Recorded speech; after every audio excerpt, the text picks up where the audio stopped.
আমার মাথা নত করে দাও হে তোমার চরণ ধুলার তলে। কবিগুরু একটা নাম না, একটা প্রতিষ্ঠান। শুধু প্রতিষ্ঠান বললে ভুল হবে।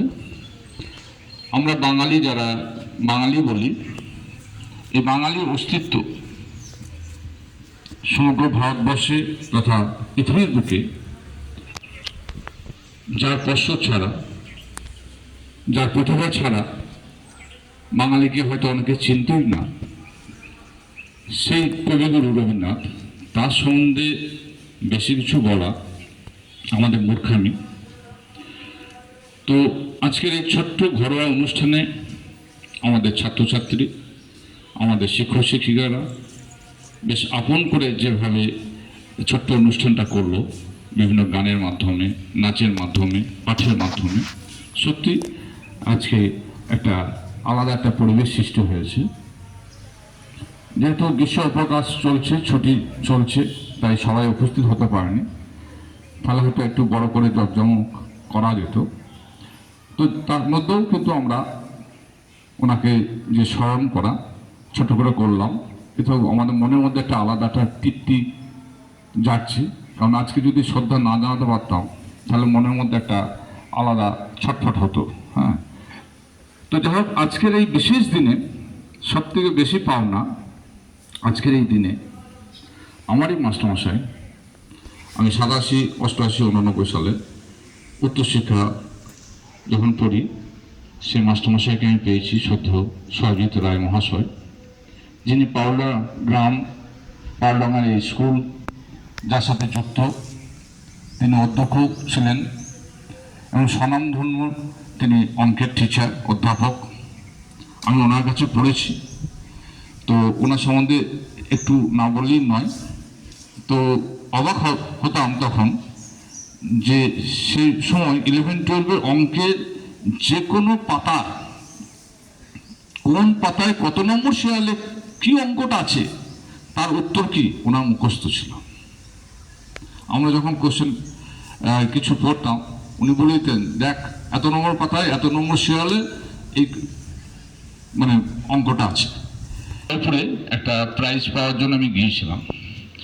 তো সেই অনুষ্ঠানে রাজস্থানের যিনি শিক্ষামন্ত্রী, তিনি পুরস্কারটা দিয়েছিলেন। তো আমি যখন বললাম যে, আমাকে জিজ্ঞেস করলো যে কোথা থেকে এসছেন, আমি বললাম বেঙ্গল থেকে। তখন বললো যে ক্যালকাটা। আমার না, ক্যালকাটা না, ওটা বীরভূম। তো বীরভূম যখন বললাম, বীরভূম ঠিক বুঝতে পারলাম না। আমরা কবিগুরু রবীন্দ্রনাথ ঠাকুর নাম শুনেছেন সেখানকার শান্তিনিকেতন বিশ্বভারতী? ও হ্যাঁ হ্যাঁ, বহুত শোনা।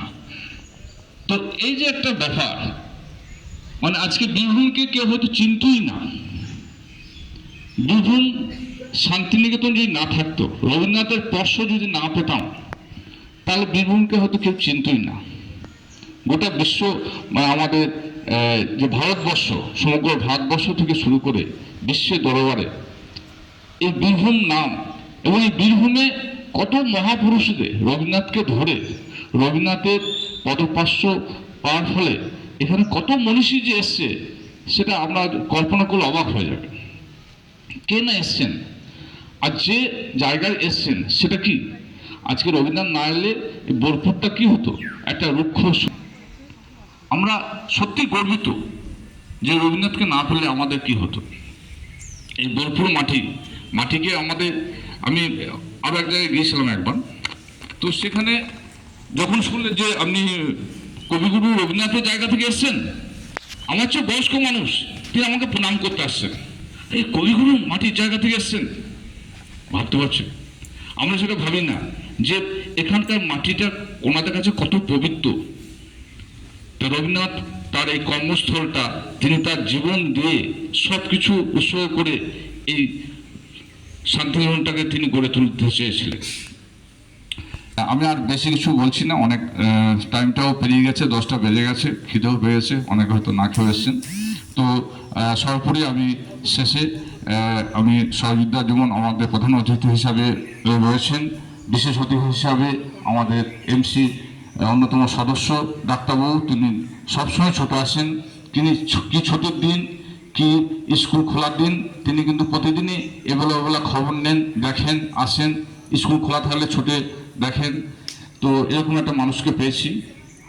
আমাদের মঞ্চে উপবিষ্ট রয়েছেন আমাদের একাডেমিক কাউন্সিলের সেক্রেটারি যাদব স্যার, আমাদের সব থেকে সিনিয়র মোস্ট দিদি জ্যোতিকা দিদিকে সামনে বছর এরকমভাবে আর আমরা অফিসিয়ালি পাবো না, আনঅফিসিয়ালি আমন্ত্রণ করব।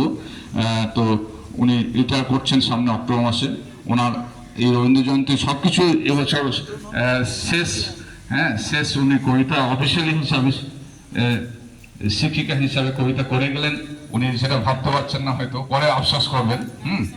সেই কারণে আমি বলেছিলাম একটা প্রেসার করে রেকর্ড করে রাখতে। তো আরও সিনিয়র আমাদের সবথেকে বেশি এই স্কুলে যিনি রয়েছেন দীর্ঘদিন ধরে মঞ্জুদি, এছাড়াও আরও আমাদের প্রত্যেকে আমাদের এখানে সৌভাগ্য যে আমাদের এখানে 4 জন ডক্টরেট উপাধিপ্রাপ্ত শিক্ষক শিক্ষিকা রয়েছেন। তা আমাদের সংস্কৃতে মনীষাদি রয়েছেন, ভূগোলে বরুণবাবু আছেন, ফিজিক্সে পাঠ্যবাবু আছেন। তো বিশেষ কারণে সবাই হয়তো আসতে পারেননি, যারা আসতে পারলেন না হয়তো বিশেষ কারণে, আমি আশা করব হয়তো সামনের প্রোগ্রামে ওনারা সবাই ছুটে আসবেন। বিশেষ করে রবীন্দ্রনাথ বাঙালি, রবীন্দ্রনাথ এবং নজরুল যা ছাড়া বাঙালি সম্পূর্ণ হতো না। তো সেই রবীন্দ্রনাথের জন্মদিন, রবীন্দ্রনাথ এত কাছে যা কর্মস্থল, যিনি এখানে এসে আমাদের সজিতবাবু বললেন যে যখন নোবেল পুরস্কার পাচ্ছেন তিনি পার্লার মাঠেই তিনি ছিলেন। তো সেই পদপ্রস্পক জায়গায় আমরা তার আজকে জন্মদিনে যদি না আসি, সেটা আমাদের কাছে মনে হয় একটা বিশাল ভুল হবে। তো যাই হোক, আমরা সবাই যারা এসেছি সকলকেই, সমস্ত মাস্টারমশাইকে, আমার সিনিয়র যারা তাদেরকে প্রণাম জানাচ্ছি এবং আমাদের আমি শুভেচ্ছা জানাচ্ছি। আমার শ্রেণীর ছাত্রছাত্রী, বিশেষ করে 12-এর মেয়েরা যারা নাচ এবং গানের মাধ্যমে আজকে জিনিসটাকে পরিপূর্ণ করে তুললো, তাদেরকেও আমি শুভেচ্ছা ভালোবাসা জানাচ্ছি। আমাদের খুদে বাচ্চা সেও গান করলো 7-এ, দর্শক হিসাবে যারা এসছে তারাও হয়তো পরবর্তী ক্ষেত্রে তারা গান কবিতা করবে। তো যাই হোক, আমি আর বেশি কিছু না বলে সকলকে আরও একবার ধন্যবাদ জানিয়ে এবং আজকে কবিগুরুর 163তম জন্মদিনে তার শ্রীচরণে শত সহস্র নমস্কার প্রণাম জানিয়ে আমি আমার বক্তব্য শেষ করছি। ধন্যবাদ।